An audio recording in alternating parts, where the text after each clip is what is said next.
বিরোধী দলের পক্ষ থেকে যখন একটা অভিযোগ আকারে বা যে কোনো আকারে বলা হোক যে আমাদের একজন মাননীয় সংসদ সদস্য কোরআন আর আয়াতের ভুল ব্যাখ্যা দিয়েছে, আমি প্রথমে বলি আলমগীর মোহাম্মদ মাহফুজুল্লাহ ফরিদ একজন মৌলানা, মাদ্রাসা পাস, দাখিল আমার পাশে ছিল। জনাব সালাউদ্দিন আহমেদ আপনাকে 1 নম্বর বলেছে, এটা আপত্তি আছে আপনার? বলেন, স্বরাষ্ট্রমন্ত্রীকে মাইক দেন। মানে স্পিকার, আমি বিতর্কে যাব না, কিন্তু একটা ভুল মেসেজ যাবে। বিরোধী দলের পক্ষ থেকে যখন একটা অভিযোগ আকারে বা যে কোনো আকারে বলা হোক যে আমাদের একজন মাননীয় সংসদ সদস্য কোরআন আর আয়াতের ভুল ব্যাখ্যা দিয়েছে, আমি প্রথমে বলি আলমগীর মোহাম্মদ মাহফুজুল্লাহ ফরিদ একজন মৌলানা, মাদ্রাসা পাস, দাখিল আমার পাশে ছিল। তিনি অন্তত এই উদ্দেশ্যটা বলেন, লইন শাকারতুম লাযিদান্নাকুম ওয়া লইন কাফারতুম ইন্না আযাবি লাশাদীদ। যেটা উনি বলেছেন সেটা প্রাসঙ্গক্রমে বলেছে, আমরা যদি আল্লাহর নিয়ামতের শুকরিয়া আদায় করি আল্লাহ আমাদেরকে আরো বাড়িয়ে দেয়, যদি শুকরিয়া আদায় না করি লইন কাফারতুম ইন্না আযাবি লাশাদীদ, আল্লাহ আযাব বাড়িয়ে দিতে পারেন। এখন এটা পলিটিক্যালি কেন বক্তব্য হবে, এটা দিয়ে কেন পয়েন্ট অফ অর্ডারে বাড়ানো হবে?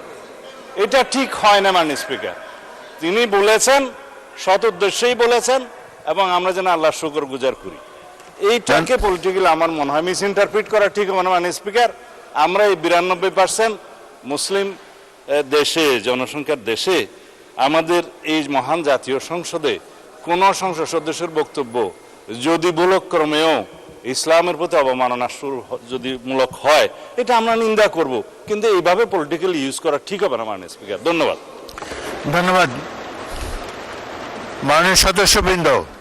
আমি তো বললাম যে আলমগীর মোহাম্মদ মাহফুজুল্লাহ ফরিদ তিনি কোনো ব্যঙ্গাত্মক কথা এখানে বলবেন না, তিনি একজন প্রবীণ সংসদ সদস্য। তারপরেও তিনি যে মাদ্রাসার ছাত্র সেটাও বলা হলো।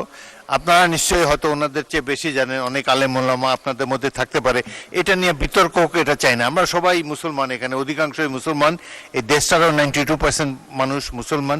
সুতরাং এগুলো নিয়ে সংসদে কোনো রকম বিরূপ আলোচনা হোক, এসব স্পর্শকাতর বিষয়, এটা তো চাই না। আচ্ছা, মুজিবুর রহমান সাহেব বলেন, কিন্তু কোনো বিতর্ক হয় এমন কোনো কিছু তুলবেন না। এখানে সবাই তো অধিকাংশই মুসলমান, অধিকাংশই ধর্মের প্রতি ধন্যবাদ শ্রদ্ধা পোষণ করেন। ধন্যবাদ মাননীয় স্পিকার। আমাদের মাননীয় স্বরাষ্ট্রমন্ত্রী যেহেতু দাঁড়িয়েছেন এবং তিনি কথা বলেছেন, তার কথাকে যাতে লাইন মতো হয় সেজন্য তিনি নেওয়ার চেষ্টা করেছেন। এই আয়াতটা যে নাজিল হয়েছে, কেন নাজিল হয়েছে? এই আয়াতটা নাজিল হওয়ার প্রেক্ষাপট হচ্ছে আল্লাহ তাআলা তার অগণিত নিয়ামত এই পৃথিবীতে রেখেছেন। তিনি বলেছেন, ওয়াইন তাউদ্দু নি'মাতাল্লাহ লা তুহসুহা, তোমরা যদি আল্লাহর নিয়ামতকে গুনতে চাও তাহলে গুণে শেষ করতে পারবে না।